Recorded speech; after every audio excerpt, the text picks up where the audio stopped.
the time for silence is over. We are going to significantly improve lives for working people all over this country, and those are promises made that must be kept.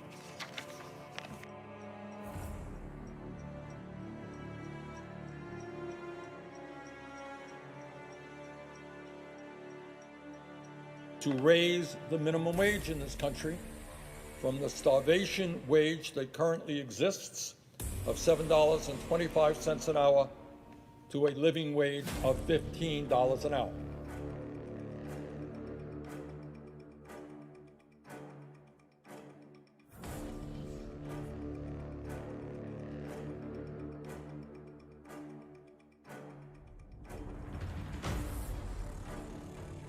But you know, when we talk about the economy, the media very often focuses on the stock market. That's important.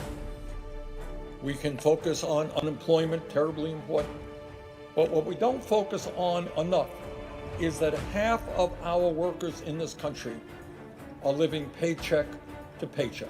They got nothing in the bank, and they have to live off the paycheck they make. And if they have an automobile problem, car breaks down, somebody in the family gets sick, they're in deep financial trouble. And it seems to me that in the richest country in the history of the world, it is not too much to demand that if you work 40 hours a week, don't live in poverty. $15 an hour is not going to make anybody rich. But I have seen workers and talked to workers all over this country trying to raise their kids on $10, $12 an hour. You can't do it. So $15 an hour is an important start in making sure that all working people in this country can live with dignity.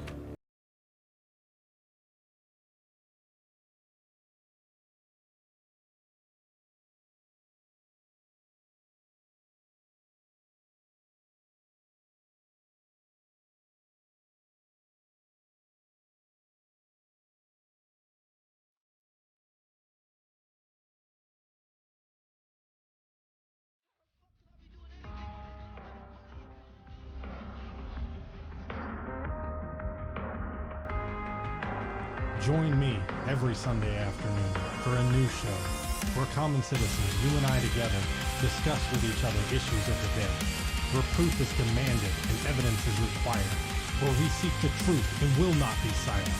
Join me Sunday afternoon and take part in America's oldest and most honored tradition.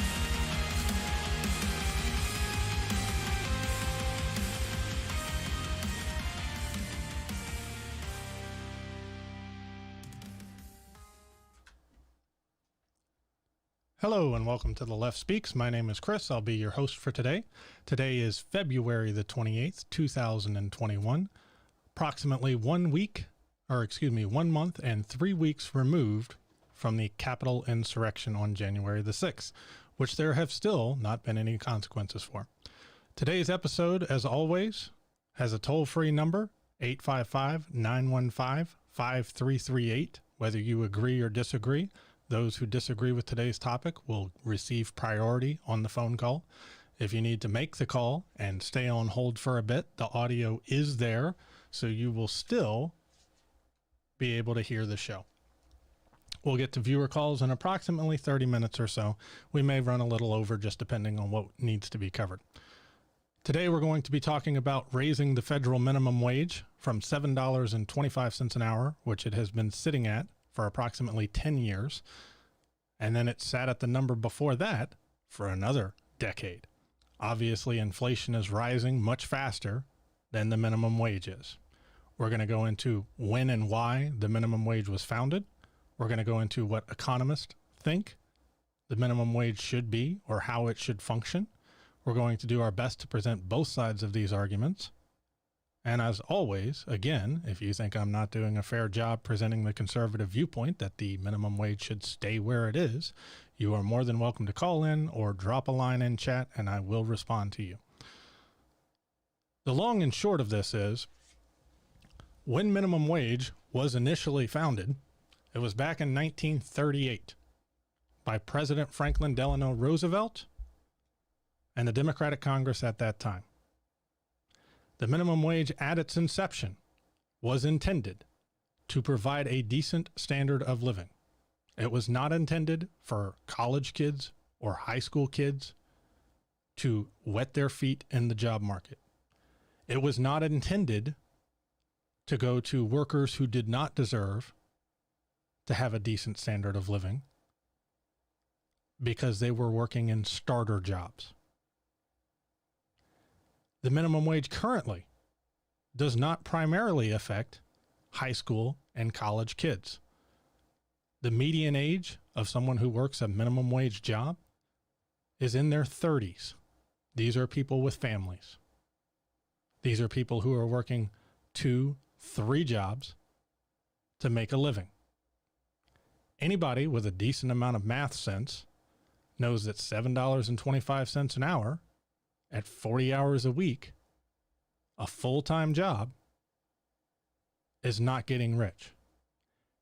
Anybody with a decent amount of math skills, and I don't care where you live in the United States of America, is aware that under $20,000 a year is not providing rent, is not providing health care, is not providing food, is not providing basic sustenance for a family.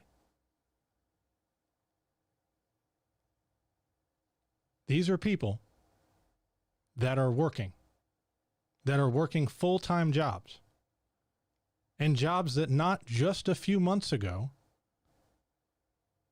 were classified as essential to keep the economy running. These are the people in the jobs that are helping stock the shelves of your grocery stores during a global pandemic, that are preparing the food that you buy so that your family can eat, that are keeping the retail stores open at risk to their own health. These are the people that we couldn't send home because the economy would not function without them. It's not the CEOs who got to stay home and be safe that would have shut down the economy. It's not the stockbrokers with their millions of dollars that got to sit at the home and be safe. It's not the bankers that when we put the majority of things on pause in this economy, we kept functioning.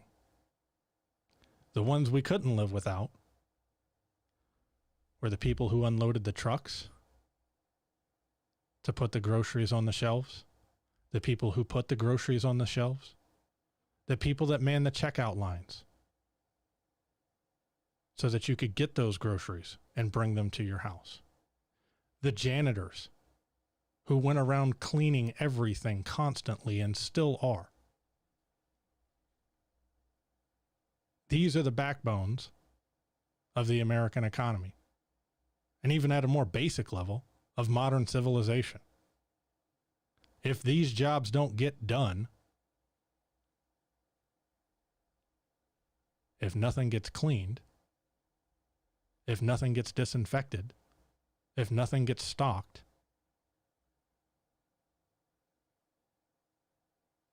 you're going to notice going without food and being sick a whole lot sooner than you're going to notice that a hedge fund didn't make quite as much money that year.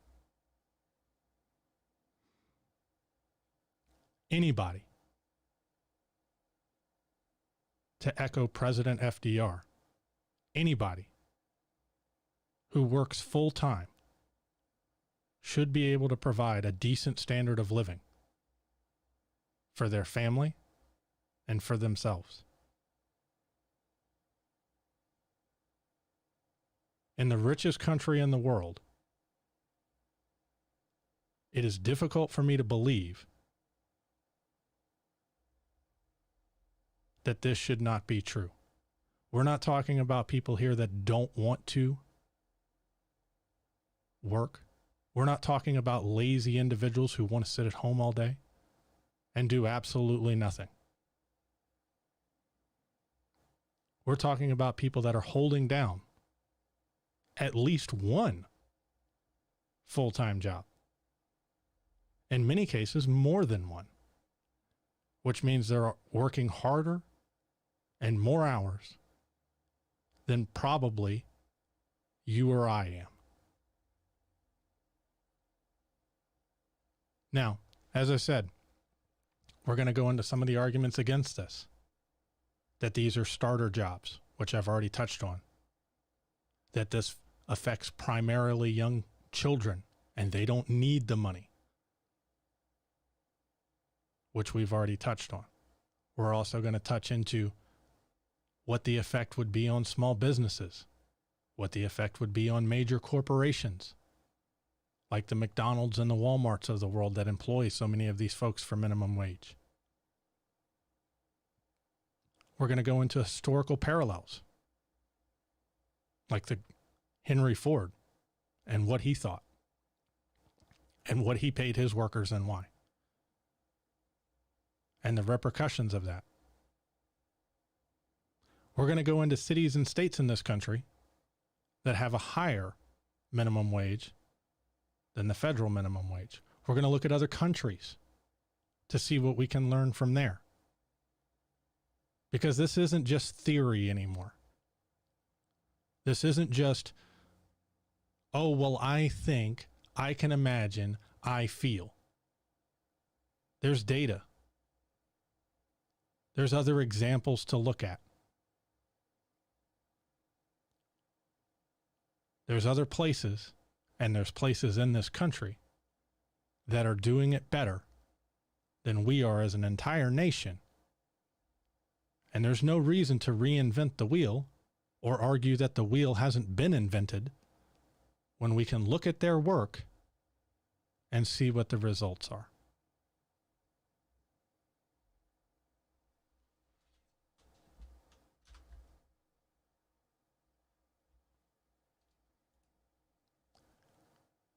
We're going to start with The Economist, a video from an obviously not left-wing, not progressive source. A source for businessmen that look at the overall economy and how different things affect businesses and workers and how it affects the overall economy. Because that's what we're talking about here. We're talking about making this nation stronger, about rebalancing who has what sorts of income and what sorts of monetary means. For decades, the minimum wage has sparked fierce debate among economists and politicians. The COVID-19 pandemic and President Joe Biden's push to raise America's minimum wage have forced the issue back into the political spotlight. Economists traditionally believed that raising the minimum wage led to job losses. It's often been feared the minimum wage will end up hurting the very people you're trying to help.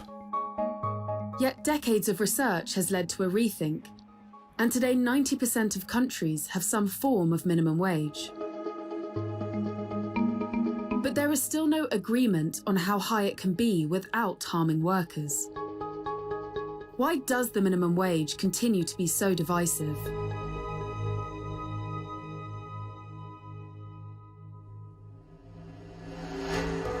For more than 100 years, worker revolutions and strikes fought for a minimum wage.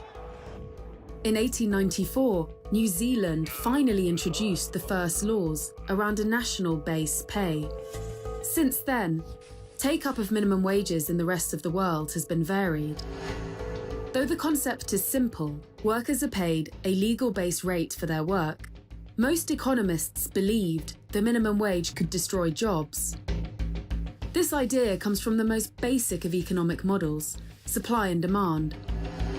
Economics 101. If you make something more expensive, people will usually want to buy less of it. And if you make labour more expensive, then employers might want less of it. And what we call employers wanting less labour in the real world is unemployment. America's first federal minimum wage wasn't introduced until 1938, when President Franklin Roosevelt set it at 25 cents per hour to help low-income workers during the Great Depression. But the federal minimum wage in America isn't tied to inflation, and so hasn't kept up with rising prices. Over time, it's lost value and stagnated. Today it stands at $7.25 per hour, meaning that in real terms, it peaked at around $12 in 1968.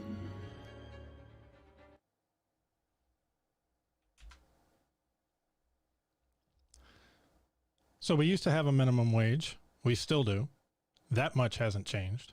But what has changed is that the minimum wage used to go a lot further for the individual. If you take today's dollars, in 1968, you were being paid $12 an hour in today's money. Economy was a whole lot better for the average American back in the 50s, 60s, and 70s. I mean, heck, that's what Trump ran on. Make America great again. Now, the concern among economists is, or at least was, that if you raise the minimum wage, that you're going to lose jobs, which on the face of it seems like a valid concern. You got to pay people more. Can't hire as many people, so you start cutting people, cutting hours, all that sorts of stuff. Let's see what the research has started showing on that. For decades, the minimum... In response to the low federal minimum wage rate, some state and county politicians raised it locally themselves. By the early 1990s, instead of having just one US minimum wage, you've got differing minimum wages in different states, different counties, different cities, so almost this patchwork quilt of differing wage floors. In 1991, the federal minimum wage in America went up to $4.25, about $8 in today's money. By 1992, 24 states had the same minimum wage rate as the federal one, and 5 states had minimum wage rates higher than it. This patchwork of different minimum wage levels gave economists an opportunity to measure the real-world impact of the minimum wage. And this led to a study that turned economic thinking about the minimum wage on its head. In 1992, 2 economists from Princeton, David Card and Alan Kruger, looked at how changes to the minimum wage affected employment at fast food restaurants in 2 states with differing policies. New Jersey, where the minimum wage for workers increased, and neighbouring Pennsylvania, where it stayed the same. Of course, what conventional theory would tell you at the time is the minimum wage has gone up in New Jersey, it hasn't gone up in Pennsylvania. What you'd expect to see is employment in New Jersey to fall relative to employment in Pennsylvania. But what Card and Kruger found is actually the opposite. Despite the wage going up in New Jersey, employment actually increased.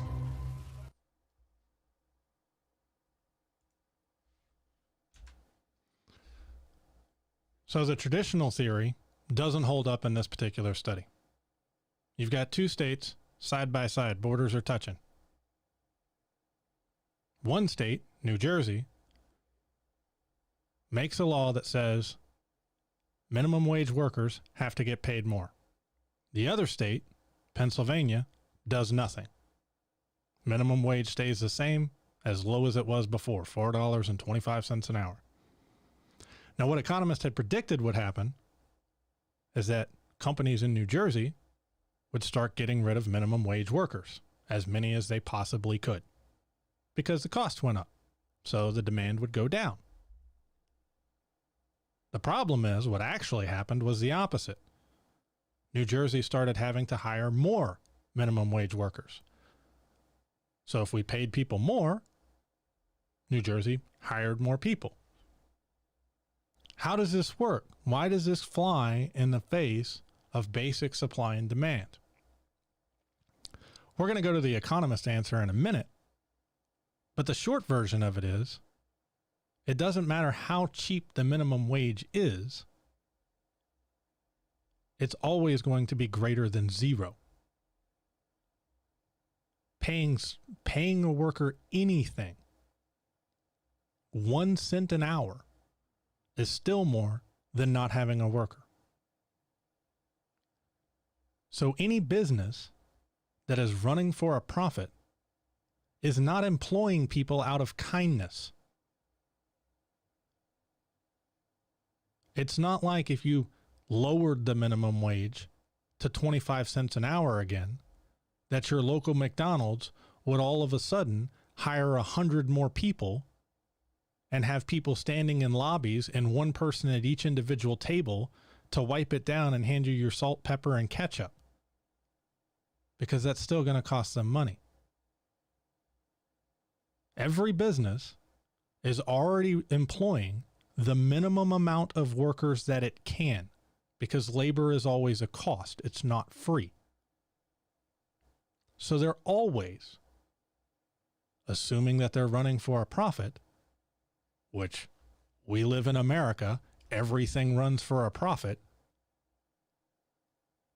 They're always going to employ the least amount of people, the lowest number of employees that they can, and still do the job.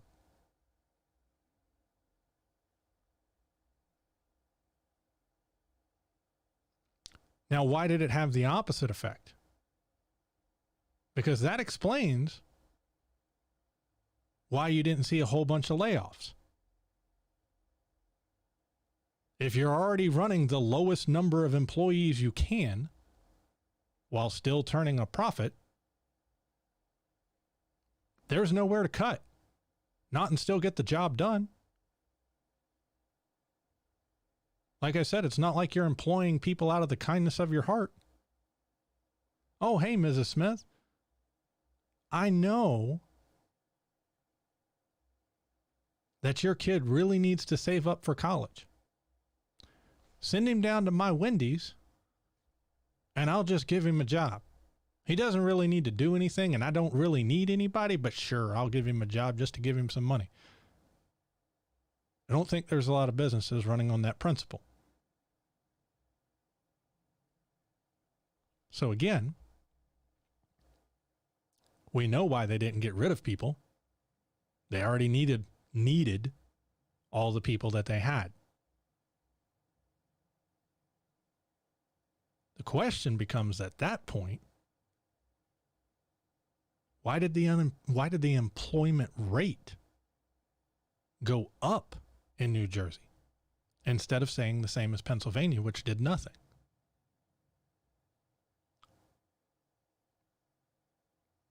If people are making more, they spend more.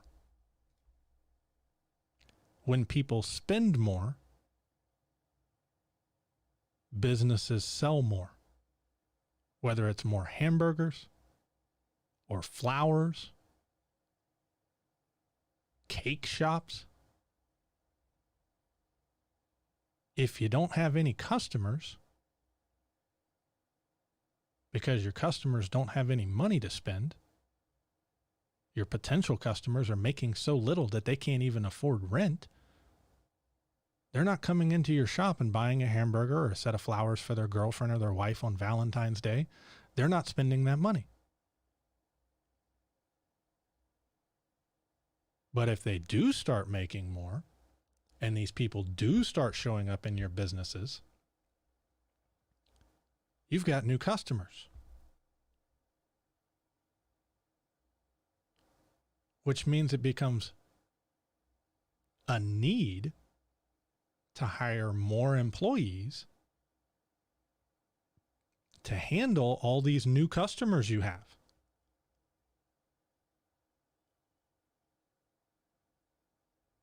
I might be able to handle in my little store 5 customers at a time by myself without employing a single other person. But if I've got 15 or 20 people in there, because all of a sudden everybody in my market, everybody in my city, everybody in my little town is making more money, so they're spending more money. Well, if I can only handle 5 and now I've got 15 in my store, I got to hire a couple more bodies. I got to hire a couple more people to help out.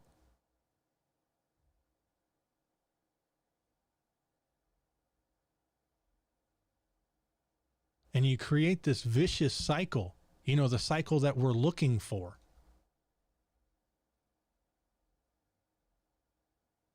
Where people, average Americans, not the most wealthy in this country, but average Americans, you and me, and the people that work at McDonald's, and the people that disinfect airports, and the people that do everyday, day-to-day jobs, and just want to raise their family and put food on the table and not have to worry about whether their car is going to make it from their home to their job without having to call their dad to borrow money for an alternator or a new battery.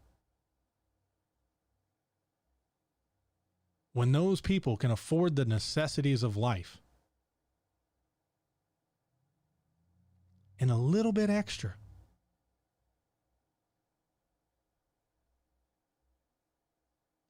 that's what stimulates the American economy. And we already know this. Because when COVID hit,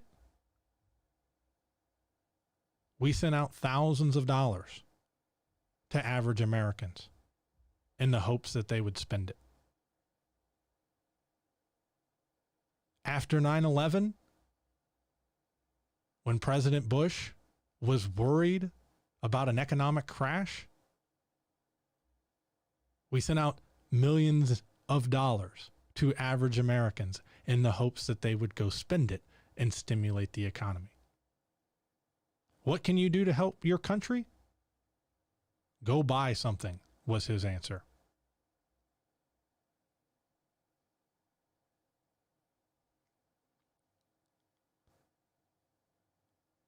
The richest people in this country, it doesn't matter how rich you are, aren't going to need as many homes or buy as many homes as the number of people working at McDonald's and Walmart need homes. And when all those people working at Walmart and McDonald's can afford to own a home, well, then you've got a whole lot of construction workers that need jobs. Because there's a whole lot more construction going on. When all of those people that were making $9 an hour all of a sudden start making $15 an hour, well, you start selling a whole lot more cars at that point too.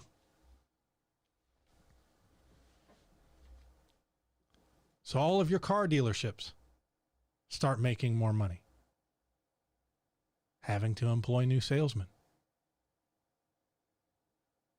And those people making $15 an hour at minimum wage, they're not rich.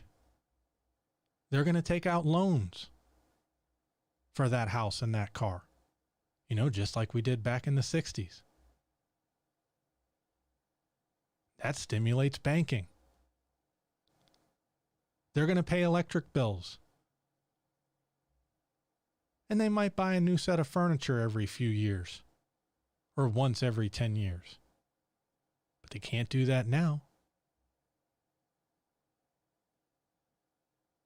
And if they go to Goodwill, because that's all they can afford right now, to replace the couch that they currently have,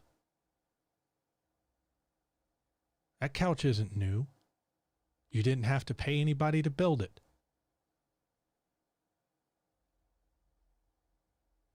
That TV isn't new. So you didn't need a laborer. You didn't have to pay somebody to build it.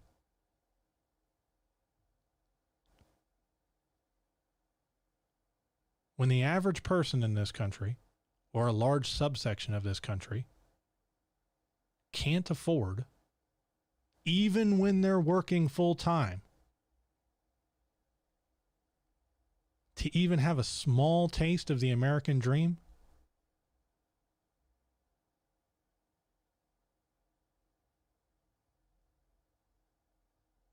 We're failing as a nation, and we need to do better.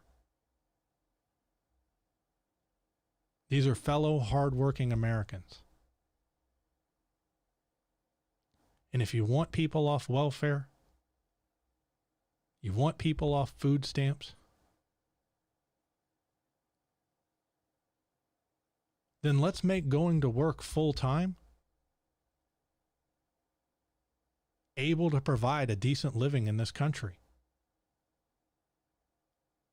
And not a case where you still work full time and still have to be on food stamps and still have to be on welfare.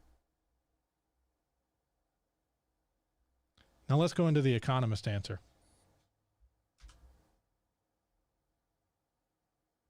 This surprising result can be explained by the idea of monopsony power, something that employers in the fast food industry may possess to a degree.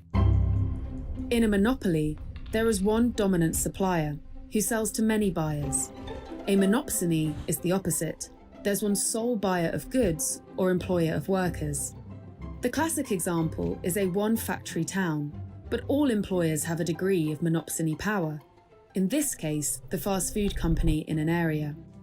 With less competition, the employer can set the wage for their workers. This means wages can be kept artificially low. Card and Kruger found that a small wage increase didn't lead to redundancies because wages were already below market rate. And why did employment increase? The higher wage may have attracted new workers to the market.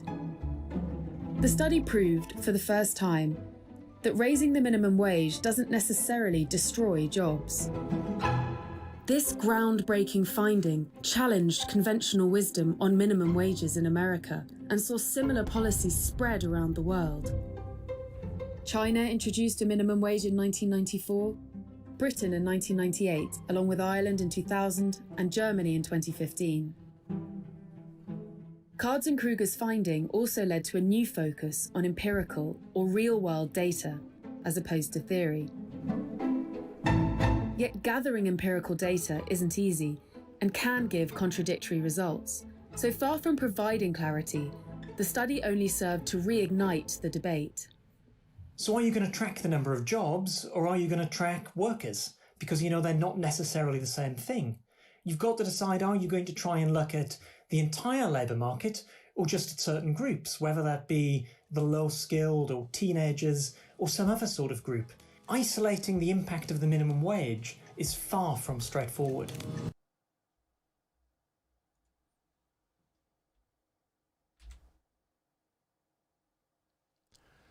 So what we've got here at best is a situation where raising the minimum wage helps the economy, or we don't know what it does. The argument that if you raise minimum wage, jobs just go away doesn't seem to hold water. The argument has moved to, oh, well, we might lose jobs, even though the data doesn't support that. The data supports the opposite. Now let's go into some historic comparisons here.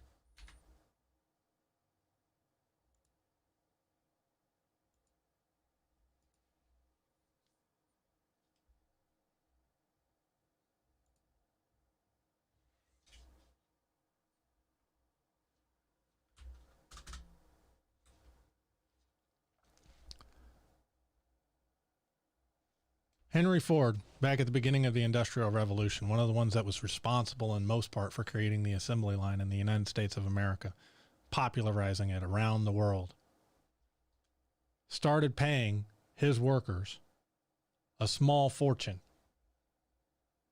$5 a day for 8 hours of work. That was double the average wage at the time. Started paying his people twice as much as other competing companies.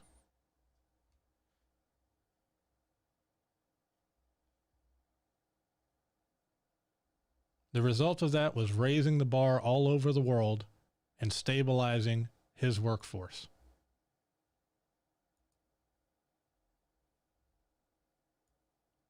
It was an absolute total success. Better than anybody had ever thought when it came to solving chronic absenteeism and worker turnover. People showed up for work when they got paid, when it made sense to, and they quit leaving when they could make a good living wage.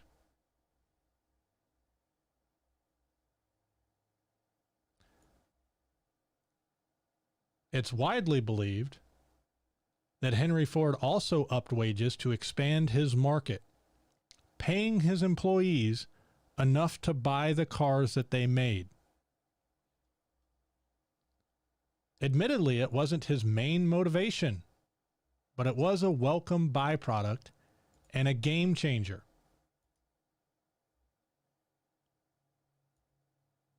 What it gave us was an industrial middle class and an economy that was driven by consumer demand. People had extra money to spend, so they went out and spent it. They bought cars and houses. They bought new furniture, and back then radios.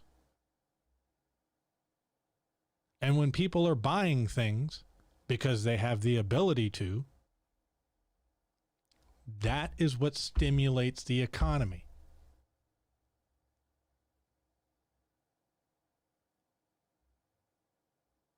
It does not matter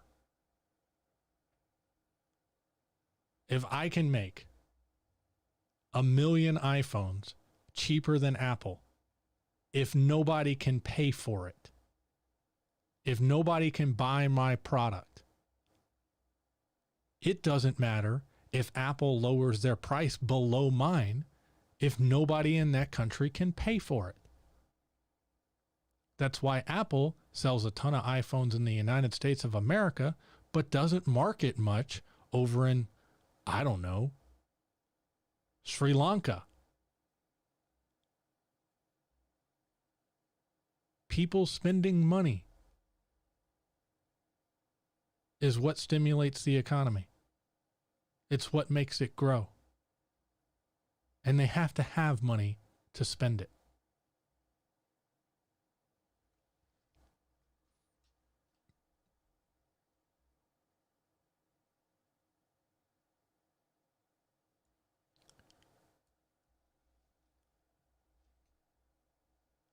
Waves of economic pressures and political changes have broken that link. Quote unquote, today's economy is different. Overwhelmingly, employers view the lowest wage as the most competitive wage. That hasn't changed. They did that back then too. That's why Henry Ford was the anomaly. Henry Ford wasn't the norm. He broke the norm. That's why we still talk about it today. Businesses are always going to want to hire the least amount of people they can. Like I said, none of them are hiring out of the kindness of their hearts. And they're going to want to pay you as little as they can.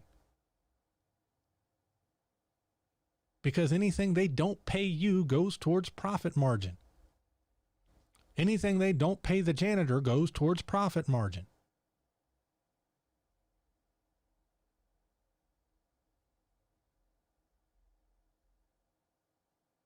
When's the last time your boss came to you and said, hey,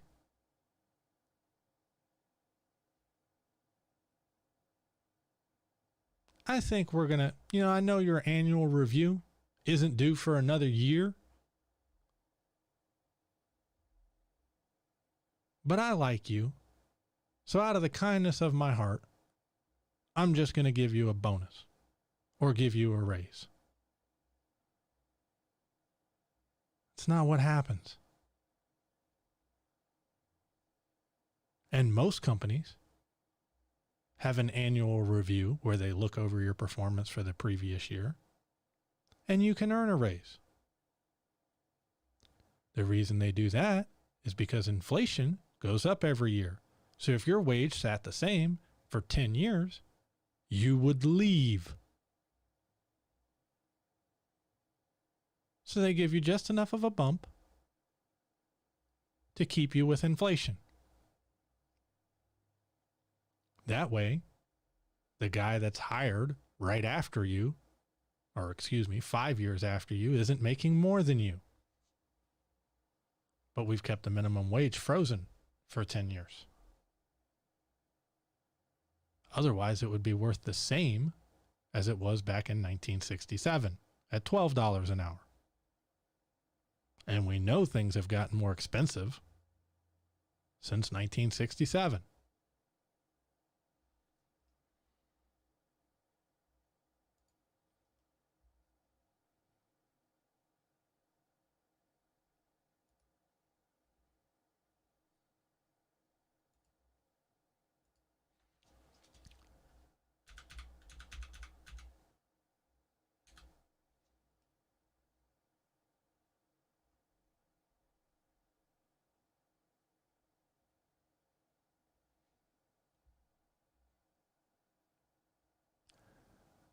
This is a meta study. Basically, they look at all the different studies done and compare and contrast those different studies regarding minimum wage to see what effect all of the different studies say that they have on minimum wage. And give me a second to find the exact number here.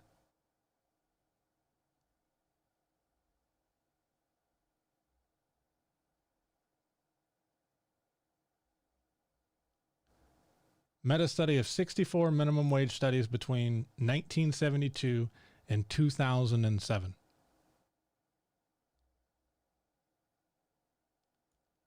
They found that the most precise estimates were heavily clustered at or near zero employment effects.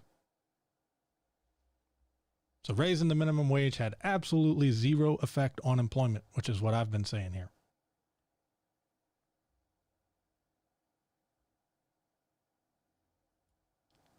Overall finding of insignificant employment effect, practically and statistically, for minimum wage raises.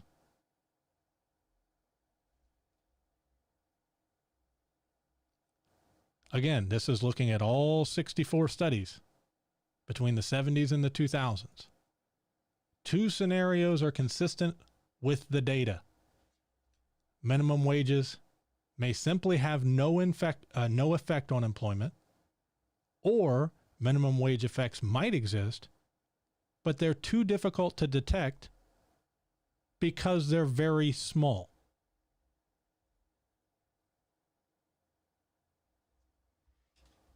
Like I said, worst case scenario seems to have no effect. Best case scenario, you see a jump in employment like you did in New Jersey. So let's look at different states.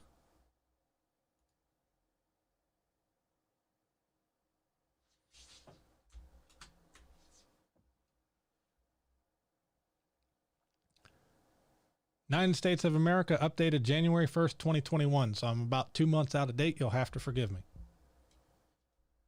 Dark blue states are states with a higher minimum wage than the federal wage. Solid white states, same minimum wage. States with lower minimum wage rates, state with no. So like you can look at Texas, you're going to get $7.25 an hour. Look at California, you're going to get $13. Look at Alaska, you're going to get $10.34. Now, what I want you to notice here is which states. We've got the entire West Coast down into Arizona and New Mexico, and then we've got the upper Northeast. Okay? States with no minimum wage or resulting in the federal minimum wage, you've got the Deep South, Texas, those areas. Let's compare that to how productive these states are. So let's look at their productivity, their gross domestic product by state. Okay. Now, obviously, states have different populations. So it wouldn't be fair to compare, say, the state of California to the state of Mississippi unless we tried to look at how productive each person in that state was. So we're going to take the gross domestic product of each state, how much that state contributes to the economy, and we're going to look at how productive the citizens of that state are per person. Okay? So gross domestic product per capita. District of Columbia has a $15 minimum wage. New York, Massachusetts, Washington, Connecticut, California.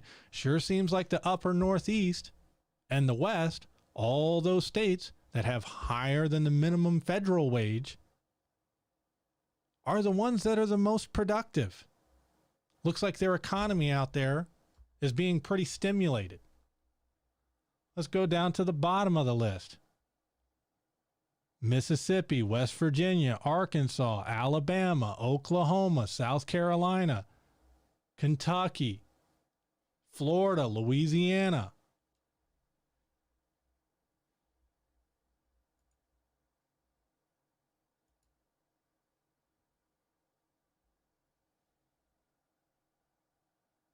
Kentucky. Florida's an anomaly.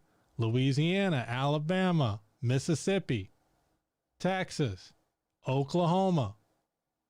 And then on the opposite end of the spectrum, we've got, California, Oregon, Washington, Massachusetts.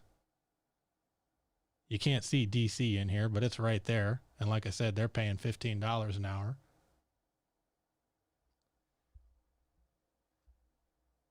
Seems to me like the states where, minimum wage workers are making more than the federal seem to be more productive on average, seem to contribute more to the national economy. Seems like it's not only better for that individual minimum wage worker, but it might be better overall.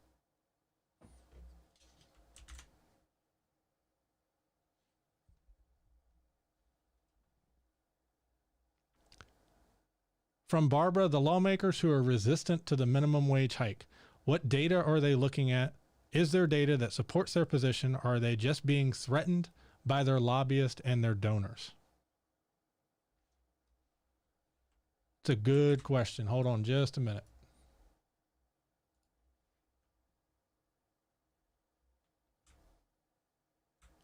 This is from the Cato Institute. I don't know that I can zoom it in clear enough for you guys to see. 4 reasons to not raise the minimum wage. Evidence of job losses have been found since the earliest imposition of the minimum wage, since 1938.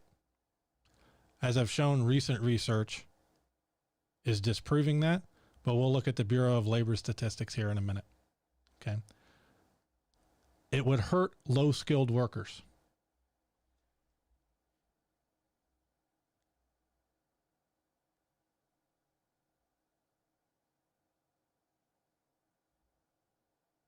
Analysis of the New York State minimum wage increase from $5.15 to $6.75 per hour found a 20.2% to a 21.8% reduction in the employment of younger, less educated individuals.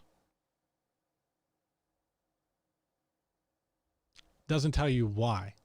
Maybe because they didn't have to work 2 jobs anymore.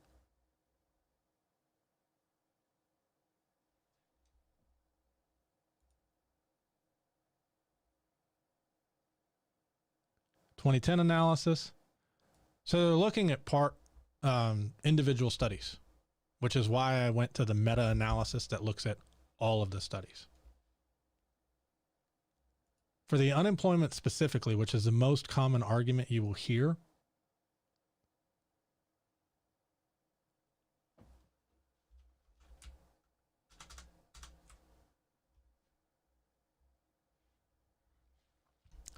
This is a graph from the Bureau of Labor Statistics.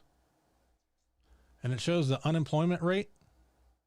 And your blue line is when we passed a minimum wage increase. Now, this goes from 1948 to 2014, as you can see. Sometimes, like here, when you raise the minimum wage, unemployment drops off drastically. Here, seemed not to have a big effect. Then you had a spike in unemployment. Raise the minimum wage, and you can see it drop. Raise the minimum wage one last time, unemployment seems to be going up through here. Raise it again, it drops. We quit raising it, it seems to raise. As best as I can tell, when you look, like I mentioned, at the meta-analysis, at the big picture, instead of one isolated small study, there doesn't seem to be any connection. Like I said, that's the best case scenario for the conservative argument that I've seen against raising the minimum wage. Is that, oh, if you raise the minimum wage, people are going to quit working, the unemployment's going to spike. But the data does not support that. Best case scenario for that argument that I have found is no demonstrable connection between the two, which blows the argument out of the water. Now, for the progressive left side, you can point to individual studies just as well that shows that employment goes up. So, like I said, to me, it seems like the data is kind of inconclusive, that there doesn't seem to be a direct connection between unemployment and raising the minimum wage. So if these people are going to be employed and working 40 hours a week, well, hell, I'd much rather them be employed working 40 hours a week than sitting on welfare. And anybody who works full-time should be able to enjoy a decent standard of living. Count me with FDR on that one. Because if you're going to work full-time and you still can't survive in this country any better than just sitting on your butt on unemployment, why in the hell would you go to work?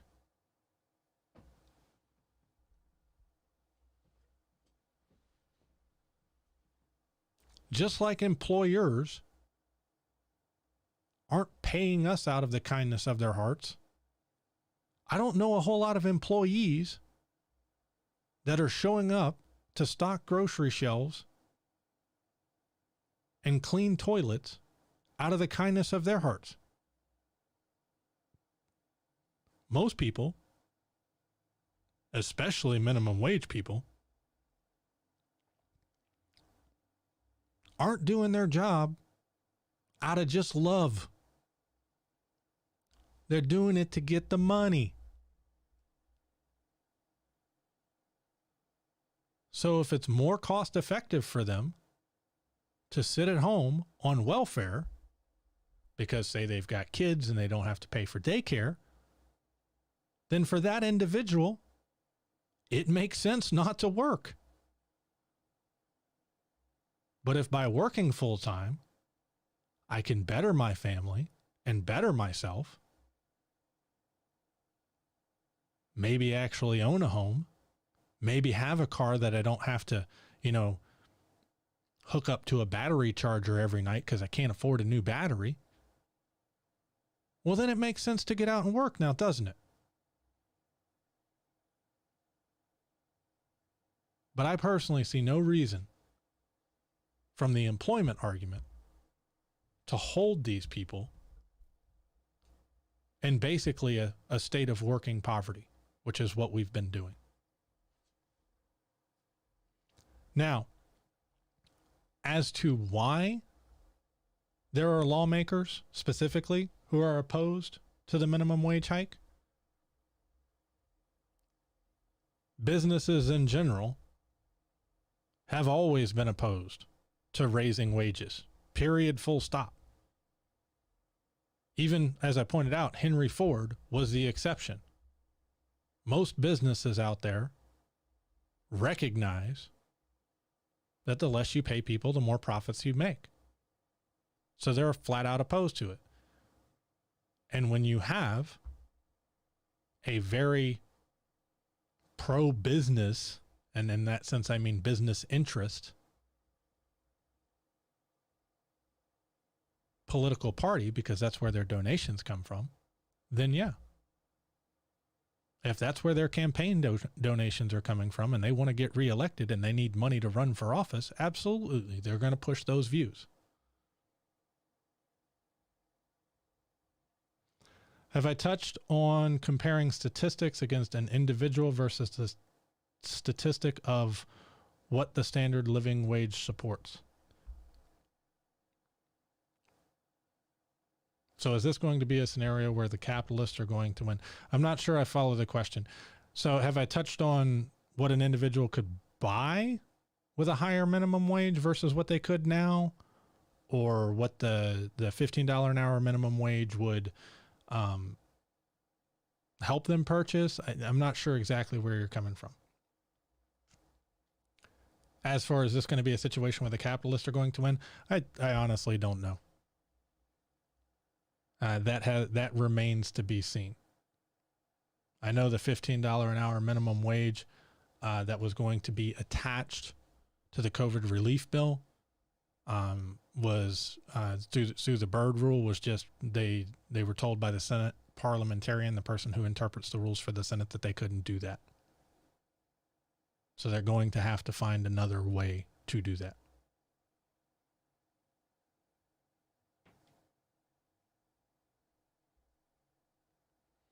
So a standard living wage is supposed to support an average family size, right?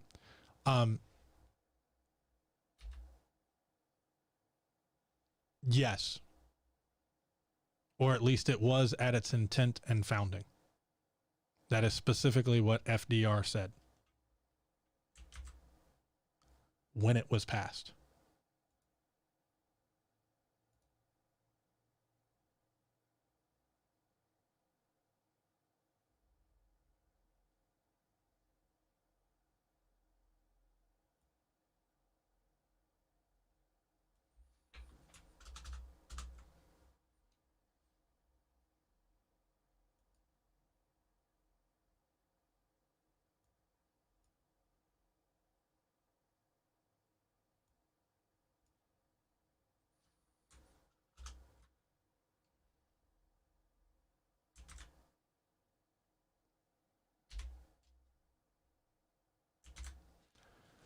President Roosevelt's statement on the National Industrial Recovery Act, June 16th, 1933.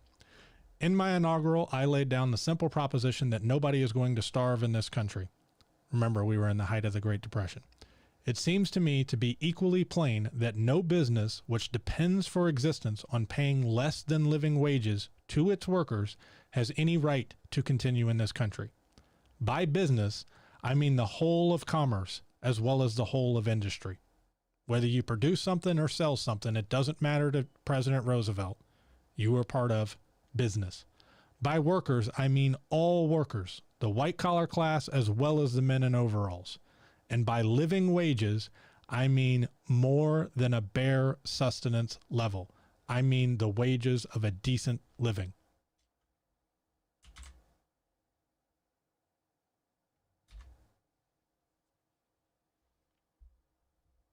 So yes, not just enough to scrape by. Not we're so poor that we need to mix ramen in with chicken noodle soup to make sure it goes for 2 meals instead of just one. Not so poor that when I'm working my 40-hour a week job at Walmart, they also tell me how to file for government benefits. No, a decent living.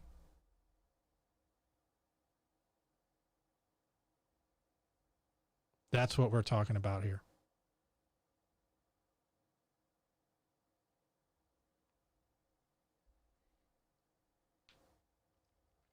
Would you say that a single individual can survive off the current minimum wage?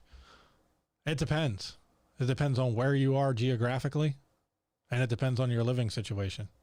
If you've got a teenager that's living at home with mama and is working at McDonald's flipping burgers for some pocket cash, sure, he can survive just fine, but he's not the one trying to take care of a family. And again, that's not your median, your normal minimum wage worker. Your normal minimum wage worker is in their 30s. That's the median age. I believe it's 34, might be 36, but I believe it's 34 off the top of my head.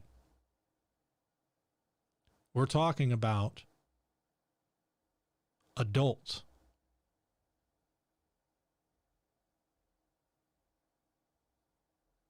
People that should be buying homes and new furniture sets and clothing for their kids with the money that they're making from working at Walmart. Not people who work at Walmart and when they get their check also get instructions on how to file for government benefits. And this is what the average American does not seem to realize. Or I should say some Americans on the conservative side don't seem to realize. In the 11 states that were just recently surveyed, a majority of people working at Walmart and McDonald's were on government benefits of some sort. I'm pretty sure you can go to Bernie Sanders' website and find that link, but I'll provide it on the next show because I do not have it handy. But even if the price of your hamburger goes up a little bit, you're already paying for this through your taxes. The difference is, instead of your increased cost helping that worker have a disposable income from your burger, it's going to McDonald's or Walmart's bottom line.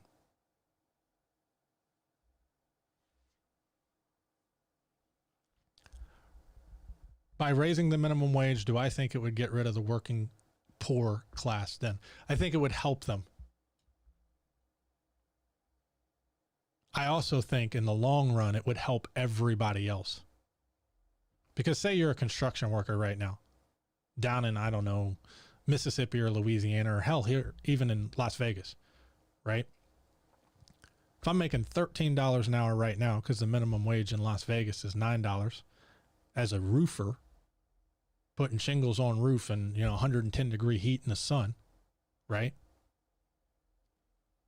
Well, if the minimum wage goes up to $15 an hour, then I'm going to start making more money too. Because if I don't, I'm going to go to my boss or my foreman and say, hey man, $15 an hour for nailing shingles on a roof in 120 degree heat, you got to pay me more money. And if you don't, I'm going to take my ass down to Taco Bell and make some tacos for the same amount of money. So that person starts making more money too. And they have more disposable income. And again, that goes to the next level. If that roofer starts making $20, $23 an hour, he's got more money to spend. He's more likely to come by your small business or go buy a new car and further stimulate the economy, which means all your salesmen, oh, they're selling more cars now. So they're making more money. And the cycle continues.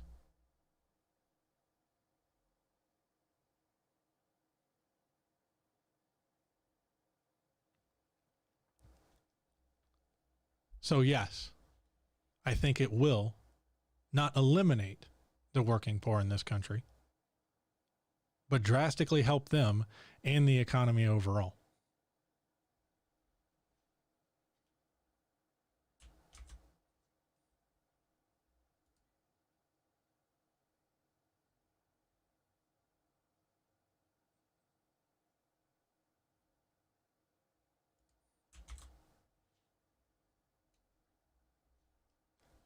And then for the final answer, I think we desperately need to tie minimum wage to inflation. So if we solve this problem once, we're not facing it again 5 years from now. Because as we've seen, even if you don't raise minimum wage, inflation is still a thing. Which is why your minimum wage doesn't buy as much as it did 10 years ago. This is an American sweatshop. They flourished in the early 1900s when people were desperate for work. And since there were no regulations on what they had to pay, they paid workers next to nothing. So the US adopted something that had already worked in other countries, a minimum wage. This is a chart of the minimum wage in the United States over the past 60 years. You can see how it's gone up and up and up from $1 an hour in 1960 to $7.25 today. Go America, right? But this chart is actually pretty misleading. If you take the same line but adjust it for inflation, you'll see the problem. Every time the minimum wage has been raised, inflation has dragged it right back down. Really, America's minimum wage hasn't gone up. It's essentially stayed the same since the 80s. What you're seeing here, this constant up and down, this is weird. It's not how the rest of the world does it, and it leads to a bunch of problems for American workers and businesses. But it doesn't have to be this way. The minimum wage sets the smallest amount that a business anywhere in the country can pay its workers each hour. But when that first bill became law in 1938, it had one big problem. That first law didn't actually set any kind of guidance on when and how you're supposed to raise the minimum wage in the future. That meant that if the minimum wage was going to go up, Congress would have to pass a new law. That's what these steps are. But as we already know, they aren't occurring enough to keep up with inflation. And this system also makes the US minimum wage sort of unpredictable. Look at this period. Starting in 1997, the minimum wage sat at $5.15 an hour for 10 years.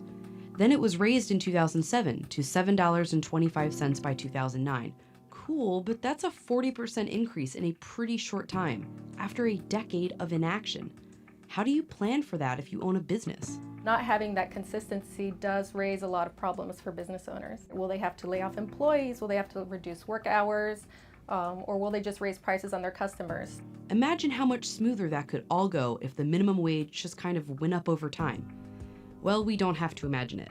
In France, they automatically raise their minimum wage every single year. They tie it to inflation and the average salary of a French worker.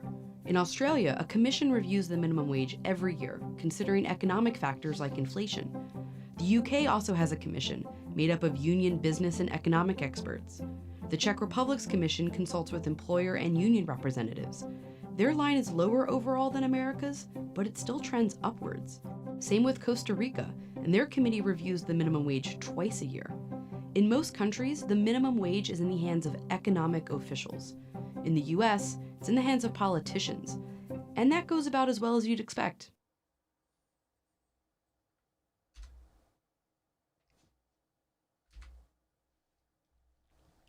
Goes about as well as you would expect. We're one of the few countries, developed countries that we would compare ourselves to, that doesn't tie minimum wage to inflation. And then the last and final argument before we take a break, and this touches back on what Barbara had asked.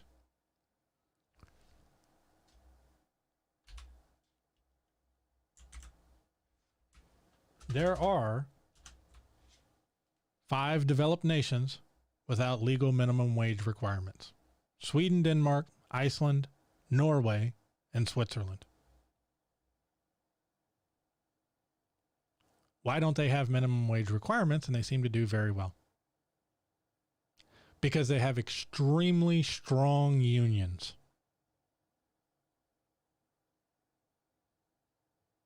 But that's the part they'll leave off when they're presenting the argument that, oh, we don't need a minimum wage over here.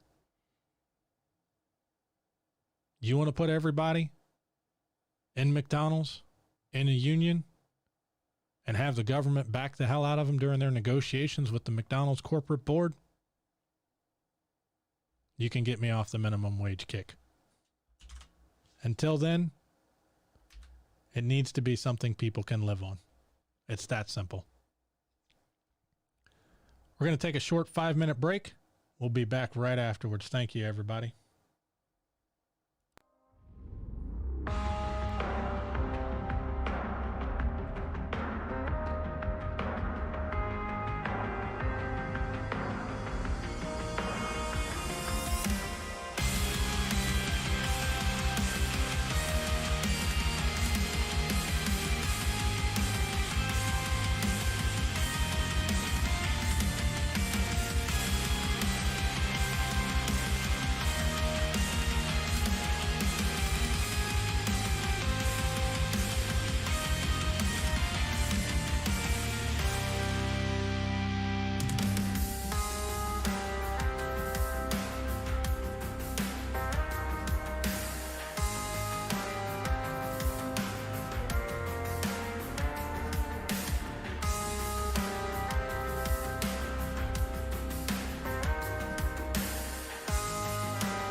Welcome back, everybody. Thank you for the short break. It appears that we don't really have anybody that wants to call in and argue this point. So the last argument that I've heard against raising the minimum wage is that it's just going to lead to all of these people being replaced with computers, self-checkouts, and all that sort of stuff. I have two replies to that. One, and after this, we're going to wrap up. Number one, we're already seeing that. The minimum wage has been stagnant, as I've pointed out, for a decade, 10 years. I haven't seen Walmart ripping out self-checkout machines and hiring more people. I haven't seen McDonald's ripping out self-checkout and self-order machines and hiring more individuals. The cost of technology continues to go down.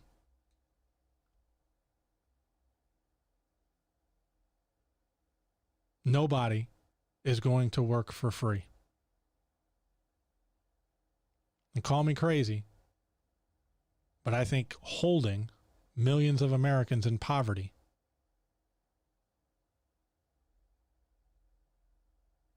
so they can eventually be replaced by a machine, instead of paying them a decent wage that allows them to hold a decent standard of living, and I don't know, maybe invest some of that extra money in themselves so that when the day comes, when their job is replaced by a computer, they can go find something better instead of, like we currently do, requiring them to work 2 and 3 jobs to put food on the table, might be a better plan.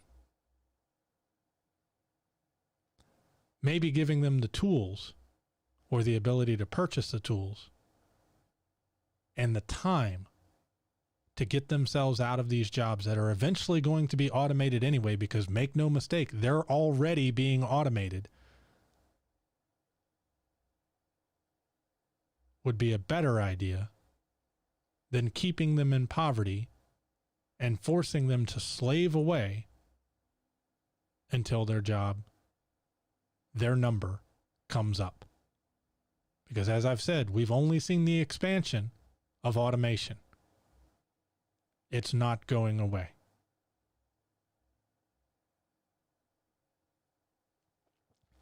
It seems to me that it's a cruel irony of capitalism that these minimum wage jobs that, let's face it, most people do not want to do. It seems to me a cruel irony that being able to automate them is something that's a bad thing.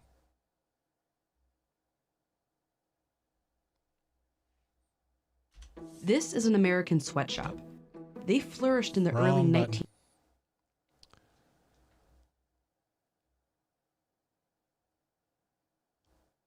Waiting for the chat to catch up, but it will in a second. From Dash Mickey, why isn't automation being protested knowing that it's taking good people out of jobs? Because it wouldn't accomplish anything is the short version. Technology is one of those things that you can't turn back the clock on. And that's just a reality. Whether it's the Industrial Revolution or the technology revolution, back during the Industrial Revolution, we saw people try to protest assembly lines, etc. It does not work. You can't hold progress still. It's just the world is going to progress. So you do what you can now, and you plan for the future. There are so many flaws in programming to think that automation would be fully successful, though. Yeah, but there were initially flaws in the Industrial Revolution and assembly lines and all those sorts of things. To think that we won't eventually get it right. Imagine how many flaws there were when self-checkout machines first came out and were first being piloted. Hell, they're still annoying as hell. I just put my bag of bananas on the self-checkout machine, told it was bananas, and then moved it off the self-checkout machine to the bag.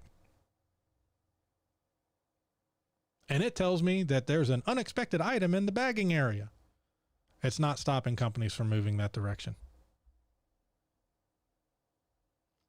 At least with assembly lines, there were people behind those assembly lines to monitor. But again, you're going back to assuming that business owners are going to employ people out of the kindness of their hearts, and that's simply not going to happen. If it's cheaper to automate, which it is because you're not paying that robot anything and it can work potentially 24 hours a day, right? Whereas your person cannot. They have to have some amount of time off, and they're going to require continual money to keep showing up, whereas the robot's going to be a one-time investment. Then simply put, the robot will be cheaper in the long run.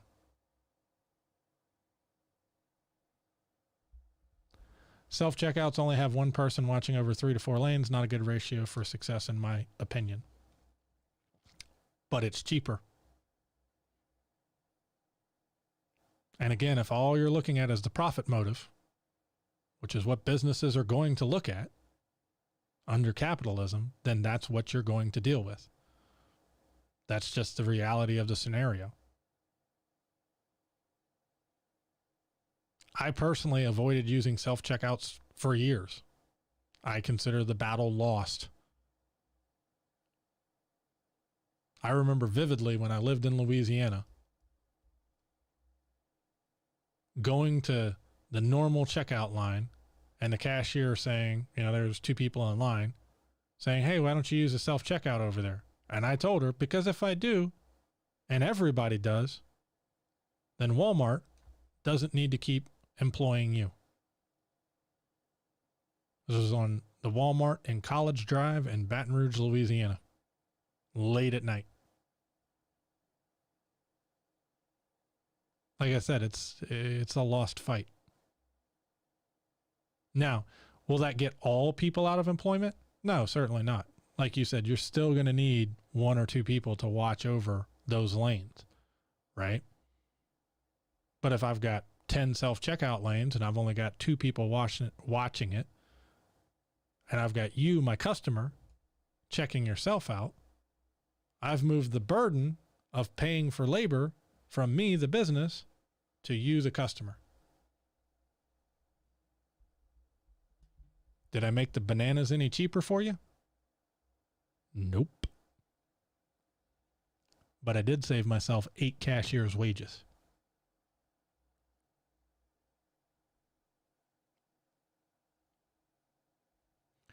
Well, while I agree that raising the minimum wage is needed for economic success of the American people, automation killing jobs makes it harder to fight for. Automation is already killing jobs. There's no direct tie to raising the minimum wage is going to make it happen faster, slower, or not at all. That's the difference.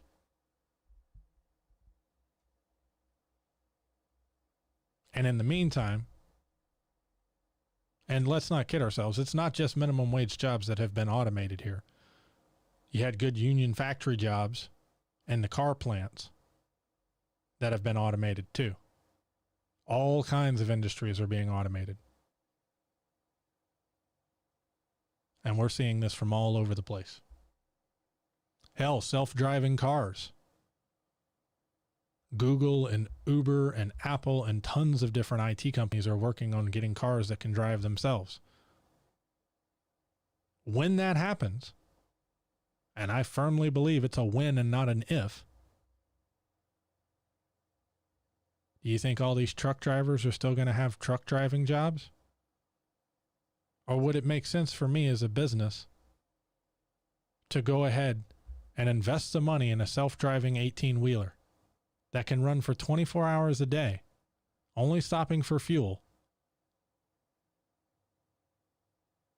And it's a one-time cost that never has to stop except for maintenance. Doesn't have to take bathroom breaks. Doesn't need to call out sick. And you can expand that out. You're still going to be dealing with it. Self-driving cars. Oh, well, there go your pizza delivery guys. There go your truck drivers. There go your flower delivery people. There go your Amazon delivery people. And they're already working on this. Amazon's been messing with drones trying to find ways to deliver things faster, quicker, cheaper. That's one of the things, one of the thought concepts that has moved me more and more progressive. As the technology continues to automate, it's not just going to affect minimum wage, it's going to affect large sectors of the economy. IBM already has a computer doctor, essentially. A computer that can diagnose patients more accurately than most human doctors. What do the doctors do when their job is mainly automated and you don't need as many doctors? What do the truck drivers do? What does the cashier do? If we start automating tons of industries, and again, I believe it's coming, though admittedly I can't prove that, but I can prove that big businesses and information companies are certainly working on making it come. We need to get, as a society, a whole lot more comfortable with progressive and socialist ideas. That's just a reality. Because it's not going to be an issue of whether or not you want to work. If you're a truck driver who wants to work and every truck driving company has self-driving 18-wheelers, they don't need to hire you.